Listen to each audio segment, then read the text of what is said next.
happy Easter. Just want to show you guys what we are having for dinner.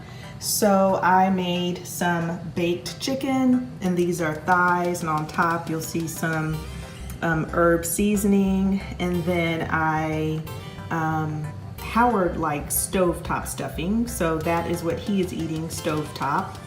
And I made some green beans and I doctored them up with bacon, and then I made some macaroni and cheese, some boxed macaroni and cheese that I doctored up, and I'm gonna insert a video to show you guys exactly how I did that.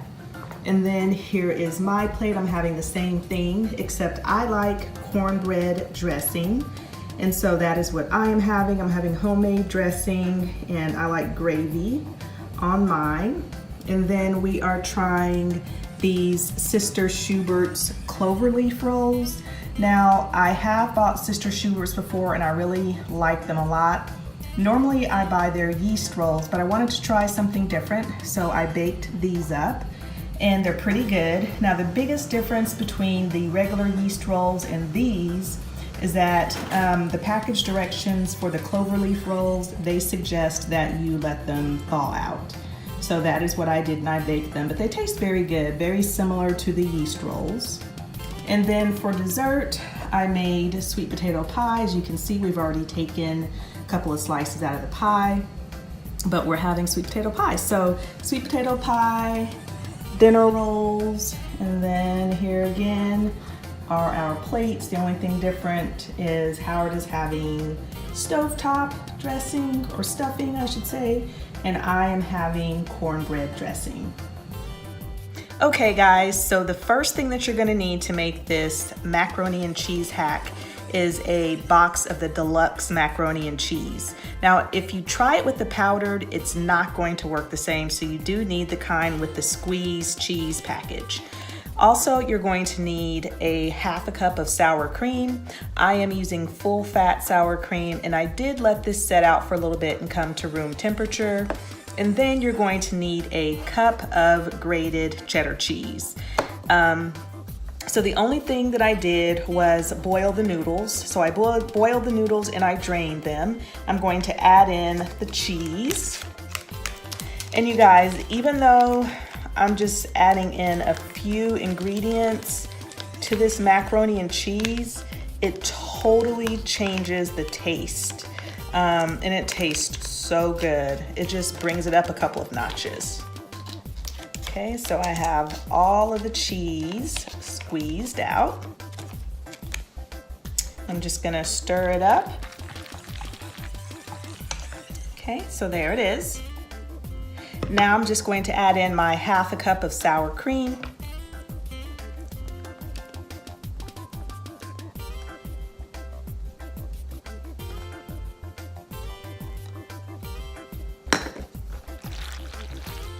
And next I'm going to add in half of my cheese.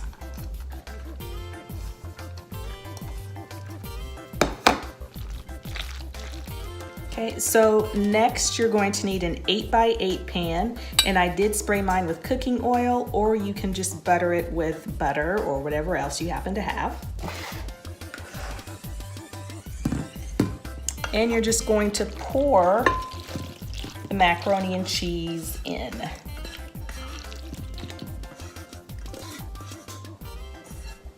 And spread it out.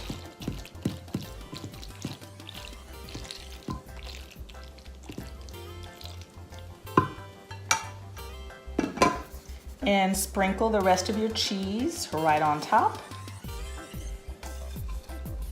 Just like that. And there you go. And of course, if you like more cheese, you can add more cheese. So all I'm going to do is bake this in an oven. I have my oven preheated to 350 degrees, and you're gonna bake this for 20 minutes, and then I will show you what it looks like as soon as it comes out.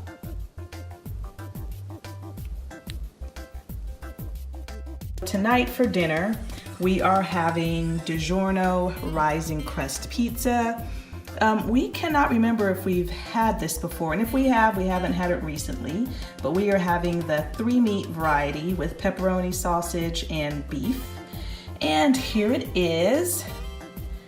So we kind of had a little disagreement about this pizza. If you've been watching our channel for a while, you know that my husband kind of likes things a little bit undercooked, and I like my pizza well done. Well, he wanted to take it out a little bit early, and I did not think it was cooked all the way. So we had to do a little compromising, and he finally agreed to put it back in the oven to let it cook just a little bit more. So this is what we are having for dinner tonight. And I'm curious, I want to know, does anyone else like things slightly undercooked? And by that, I mean cookies, bread, a little bit of doughiness. I don't like that. I like my stuff well done. So I'm wondering which team you're on. So anyway, this is what we're having for dinner tonight. We'll see you guys next time. Hey guys, so for dinner tonight, we are having jam and jerk shrimp from Margaritaville. If you've been watching our channel for a while, you know how I am obsessed with this shrimp. And so Howard made dinner tonight, and we are having this along with some jasmine rice, Uncle Ben's. And then he also made some fresh broccoli and sauteed that. So there it is, there's some broccoli, and he has a bunch of garlic on there. There's the rice, and then there is the shrimp.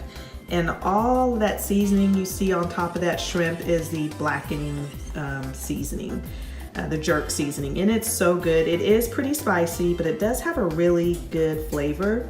If you're not into spicy, you probably would not enjoy it that much. But I love this stuff. Look at all that jerk seasoning on top. Anyway, this is what we are having for dinner tonight, and we'll see you guys next time. Hey guys, we are trying out a new Vietnamese restaurant. Showing you my plate first. I got the shaken beef, which has the beef, the bell peppers, onions, and then a garnish of carrots, tomato, and then steamed rice. We're also trying out these, I think they're called Vietnamese tacos, but they're made with wonton shells, and they have chicken inside of them. And Howard got the spicy beef broth noodle soup. Spicy beef broth noodle soup.